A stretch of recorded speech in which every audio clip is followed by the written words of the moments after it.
जब से ये समाज पर कलयुग की अंत समय आने की सूचना प्रचारित हो रहा है, जब से नाना साधु संतों की भविष्यवाणी प्रचारित हो रहा है कि कलयुग की अंत खूब निकट पर है और ये जगत के तारण करता कोई महापुरुष आएंगे या स्वयं कल्कि अवतार आएंगे। ये बात को सुनने के बाद हमारे भारत वर्ष पर अनेक महापुरुष, अनेक कल्कि निकल कर आ चुके हैं। कुछ साधक अपने आप को ये जगत का तारण करता वो महापुरुष कहते हैं, तो कुछ अपने आप को कल्कि भगवान कहते हैं। कुछ लोग अपने बेटे को ही कल्कि भगवान का अवतार कहते हैं। ओडिशा की भविष्यवाणी का पुस्तक प्रमाण उक्ति सहित भी कुछ कहते हैं कि हम कल्कि हैं या हमारा बेटा कल्कि है। ऐसा चल रहा है हमारे भारत वर्ष पर तथा हमारे ओडिशा राज्य पर। मगर भविष्यवाणी का पुस्तक कहता है कि कलयुग की अंत समय निकट है और जो तारण करता उस समय धरती पर आएंगे वो एक महापुरुष होंगे और वो महापुरुष के शरीर पर ही स्वयं कल्कि भगवान अवतरण करेंगे। अर्थात कोई छोटा बच्चा कल्कि अवतार नहीं है, ना कि कोई मनुष्य, कोई सिद्ध साधक कल्कि अवतार नहीं है। भविष्यवाणी का पुस्तकों से पूरे पुस्तक प्रमाण उक्ति सहित मैंने अनेक वीडियो पर ये वार्ता सभी को देते आ रहा हूँ। कोई बच्चा कल्कि अवतार होगा ये संपूर्ण मिथ्या है। कल्कि अवतार स्वयं श्री जगन्नाथ महाप्रभु हैं, जो कि अजन्मा पुरुष हैं। वो एक नर शरीर या एक सिद्ध गुरु के शरीर को धारण करेंगे। ये मैंने लगभग सभी एपिसोड पर आपको बता रहा हूँ। तो आज भी मैं महापुरुष अच्युतानंद दास जी की भविष्यवाणी का पुस्तक अनादि संहिता, वो पुस्तक का नाम है, वो पुस्तक से एक ऐसा पंक्ति सुनाऊंगा जो पंक्ति पर कल्कि भगवान के शरीर कैसे सृष्टि होगा, कहाँ सृष्टि होगा, ये सभी बातें वर्णन किया गया है। तो चलिए वो पंक्ति सुनते हैं कि कैसे कल्कि भगवान जन्म लेंगे, उनके शरीर सृष्टि होगा। जैसे गीता भागवत पर कहते हैं कि जब धर्म का अधोपतन होता है तब मैं अपने महाजोग माया शक्ति के द्वारा अपने आप को सृजन करता हूँ। ये हर युग पर होता है, हर युग पर वो जन्म लेते थे, मगर कलयुग के अंत समय पर वो स्वयं आएंगे। जो अजन्मा पुरुष हैं वो स्वयं आएंगे, इसलिए अपने जन्म प्रक्रिया को सृष्टि करेंगे। वो जन्म नहीं लेंगे कोई मातृ के गर्भ से, ना ही वो एक नारी होकर जन्म लेंगे। ये संपूर्ण मिथ्या है, इस पर आप कोई भी मत जाएं। तो चलिए महापुरुष अच्युतानंद दास जी की वो पंक्ति को सुनते हैं, कैसे वो उत्पत्ति होंगे संसार पर। अनादि संहिता पुस्तक पर ये बात लिखा गया है। महागुप्त भाव यही फेड़िबु न कहिबु काहि। ये महागुप्त वचन है। कल्कि अवतार भगवान का अवतरण लीला, ये महागुप्त भाव लीला है। इसको प्रकाश किया जाएगा, मगर किसी के सामने कहने के लिए संत मना कर रहे हैं। गुप्ते छंती प्रभु करी आगत विगत विचारी। ये बात कैसे कल्कि भगवान सृष्टि होंगे धरती पर, कैसे कल्कि भगवान का शरीर सृष्टि होगा धरती पर, ये बात को आगत विगत को विचार करके भगवान खुद गुप्त में रखे हैं। आम्भ रुधिर ब्रह्म मांस विष्णु का तेजरु प्रकाश। ये लाइन आम्भ रुधिर ब्रह्म मांस, हमारे रक्त ब्रह्म मांस विष्णु के तेज से प्रकाश होगा। पारु से होइला उत्पत्ति एमंत हेला सुन सती। विष्णु के पास ही उत्पत्ति होगा, ये बात कहते हैं। अर्थात इसका अर्थ है कि भगवान कहीं पर जन्म नहीं लेंगे। मैंने जो बोला कि की लीला करने के लिए स्वयं सृष्टिकर्ता भगवान आएंगे। जो स्वयं सृष्टिकर्ता है वो विष्णु नहीं है। हम जो जानते हैं कि आदि निराकार भगवान से ब्रह्मा विष्णु महेश्वर सृष्टि हुए थे। जगत कर्ता, जगत पालन करता, जगत के संहार कर्ता के रूप में। ये वही विष्णु के बात कहा गया है जो विष्णु हर युग पर अवतार लेकर आते थे। ये वो विष्णु के बात कहा गया है और वो विष्णु एक मनुष्य के शरीर पर रहे होंगे। उन्हीं के तेज से स्वयं भगवान का शरीर, जो ब्रह्म शरीर, ब्रह्म रक्त, ये सृष्टि होगा। विष्णु ये ब्रह्म स्वरूप होकर एक नर के शरीर पर रहे होंगे और उन्हीं के तेज, ब्रह्म तेज, उसके द्वारा वो नर शरीर ब्रह्म शरीर हो जाएगा। जैसे लोहा चुंबक से मिलने से वो चुंबक हो जाता है, उसी तरह वो जो नर के शरीर पर स्वयं विष्णु ब्रह्म स्वरूप होकर आए होंगे, उन्हीं के ब्रह्म योग के कारण वो नर ब्रह्म शरीर हो जाएंगे और ब्रह्म तेज से वो नर का रक्त मांस शरीर ब्रह्म रक्त मांस होगा और वहीं पर सृष्टिकर्ता भगवान आकर मिलेंगे। जैसे हम मूर्ति तैयार करते हैं, दुर्गा पूजा आया, गणपति बाबा का पूजा आया, तो मिट्टी पर मूर्ति तैयार किया जाता है। सभी प्रकार के रंग देकर उनको तैयार किया जाता है। उसके बाद वहां पर प्राण प्रतिष्ठा किया जाता है। उसके बाद पूजा किया जाता है। भगवान के रूप स्वरूप में हम पूजा करते हैं। पहले मूर्ति तैयार होता है, उसके बाद वहां पर भगवान के प्राण प्रतिष्ठा होता है, उसके बाद हम पूजा करते हैं। उसी तरह एक मनुष्य सृष्टि होंगे, एक महापुरुष सृष्टि होंगे जो अपने साधन के द्वारा विष्णु ब्रह्म नारायण ब्रह्म को अपने शरीर पर प्राप्ति करेंगे।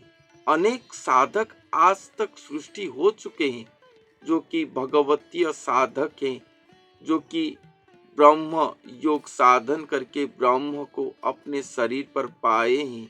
उन्हें ब्रह्म गुरु कहा जाता है, जगत गुरु कहा जाता है। अनेक साधक हैं। हमारे भारत के इतिहास को आप अगर देखोगे तो अनेक साधक हैं, वो सब भगवतीय साधक हैं। वो कोई तांत्रिक मांत्रिक नहीं है। जो भगवतीय साधक हैं वो ब्रह्म को प्राप्ति करते हैं।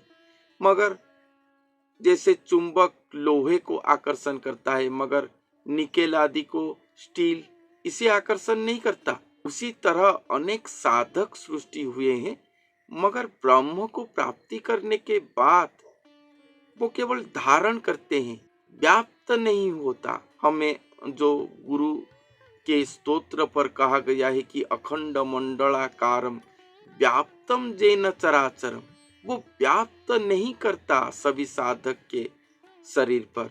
वो ब्रह्म को प्राप्ति करते हैं, ब्रह्म पर लीन हो जाते हैं, उनके आत्म लीन होता है, मगर स्थूल शरीर पर एकाकार नहीं होता। ये अनेक साधकों के पास हुआ है, मगर ब्रह्म को वो प्राप्ति करने के बाद कुछ ही वर्ष के बाद वो सब देह त्याग कर लेते हैं। ऐसा होता है। अगर ये जो साधक आएंगे जिनके शरीर पर स्वयं भगवान का अवतरण होगा, वो स्वयं भगवान का अंश होंगे। इसीलिए जब स्वयं नारायण ब्रह्म को वो प्राप्ति करेंगे, ब्रह्म उनके शरीर पर व्याप्त होगा, मिश्रण होगा। वो लोहा है, कोई स्टील निकेल आदि नहीं है जो कि चुंबक उनको ग्रहण नहीं करेगा। या अगर आप पानी और तेल को मिलाएंगे तो दोनों अलग अलग रहेंगे, मगर पानी पर दूध मिलाओगे तो वो एक हो जाता है, कोई प्रभेद दिखाई नहीं देता। उसी तरह जो नारायण ब्रह्म जो गुरु के शरीर पर आएंगे, वो गुरु ही स्वयं भगवान का अंश होंगे और उन्हीं के शरीर पर ही नारायण ब्रह्म जो हर युग पर अवतार लेकर लीला करते थे, वो आएंगे। शरीर को वो भी धारण करेंगे, वो नर शरीर को, और व्याप्त होंगे। और वही नारायण के ब्रह्म तेज से वो नर का शरीर ब्रह्म शरीर हो जाएगा, संपूर्ण ब्रह्म शरीर हो जाएगा।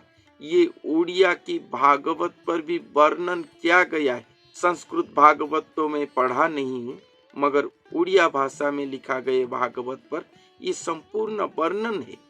अनादि संगीता पुस्तक पर भी ये वर्णन है कि वो गुरु के पास वो आएंगे, ब्रह्म साधना के बाद उनका क्या परिवर्तन होगा, उनके पास ये भी वर्णन है।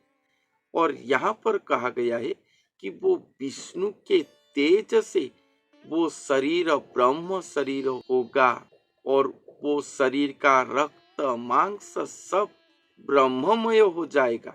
अर्थात भगवान के लिए जो जो मूर्ति, जीवंत मूर्ति आवश्यक था, वो प्रस्तुत होगा। और वहीं पर जैसे हम गणपति बाबा का मूर्ति तैयार किए और वहां पर प्राण प्रतिष्ठा करे, उसी तरह वो नर शरीर को प्रस्तुत करने के बाद वहां पर स्वयं भगवान का सत्ता योग होगा। स्वयं सृष्टिकर्ता भगवान खुद शून्य शरीर पर आकर युक्त होंगे।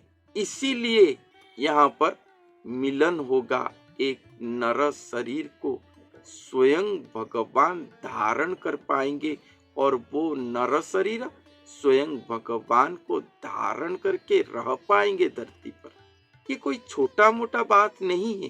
जो लोग अपने आप को कल्की कहते हैं, अपने बेटे को कल्की कहते हैं, आप सभी का दिमाग घूम गया है, आपका आत्म अधोपतन हो गया है, आप पूर्ण स्वरूप पे राक्षस हो गए हैं।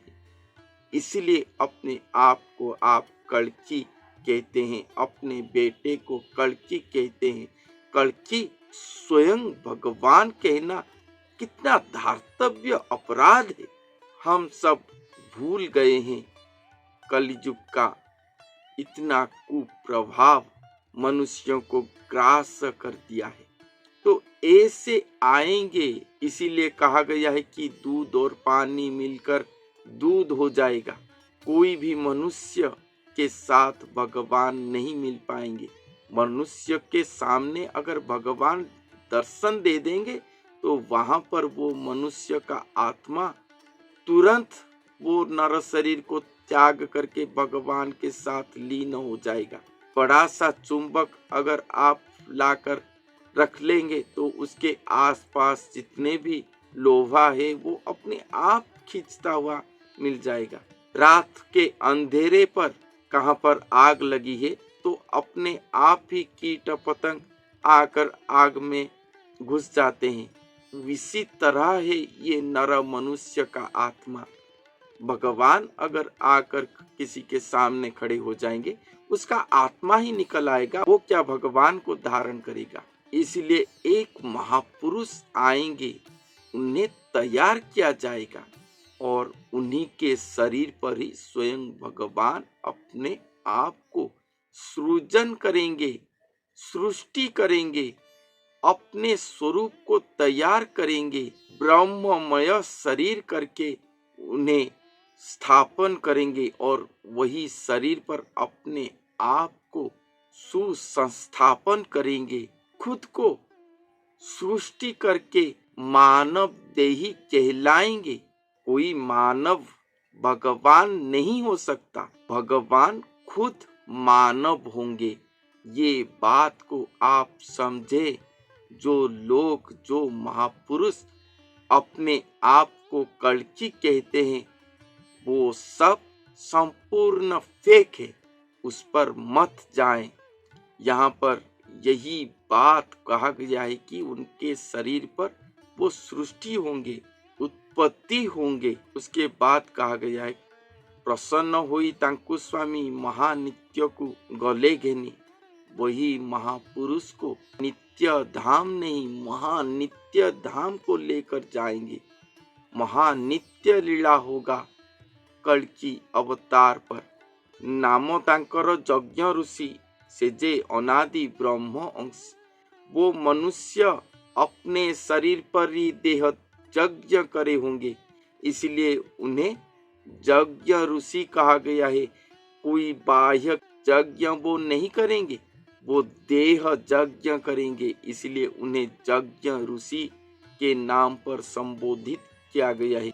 उनका नाम यज्ञ ऋषि नहीं होगा, यज्ञ ऋषि उनको कहा गया है, संबोधित किया गया है।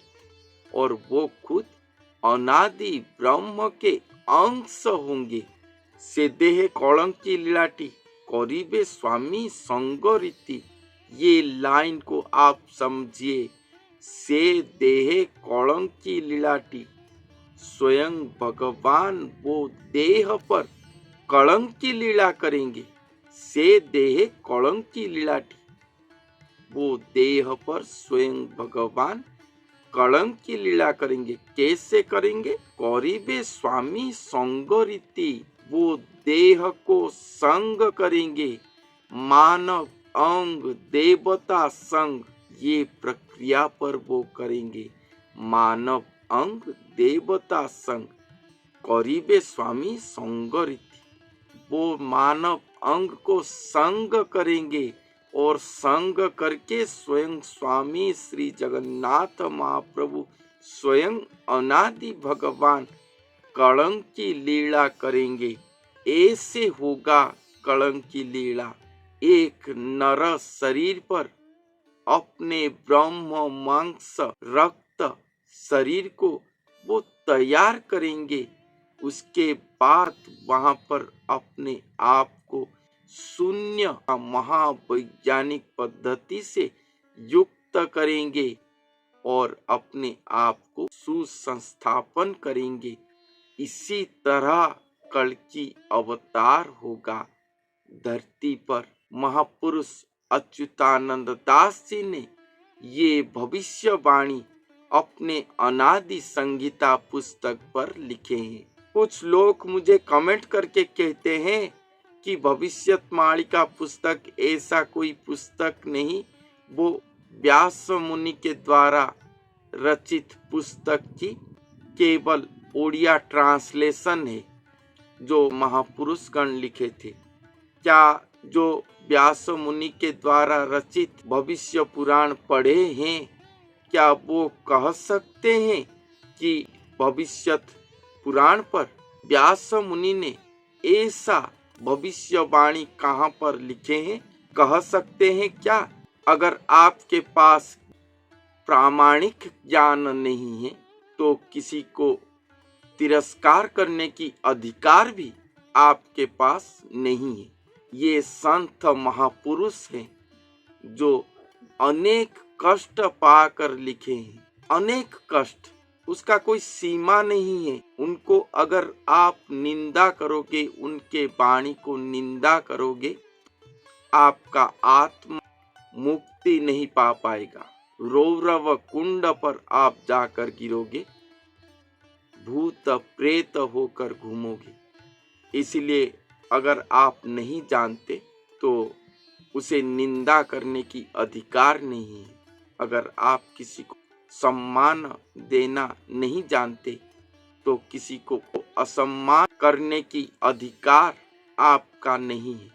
तो ऐसे आएंगे कल्कि अवतार, ऐसे अवतरण करेंगे, ऐसे अपने आप को सृष्टि करेंगे कल्कि भगवान। ये पुस्तक पर कल्कि भगवान के अवतरण लीला के बारे में अनेक बातें लिखा गया है और कभी इस पुस्तक से मैं आपको सुनाऊंगा। तो आज के लिए इतना ही, फिर मिलते हैं अगले वीडियो पर। तब तक के लिए धन्यवाद।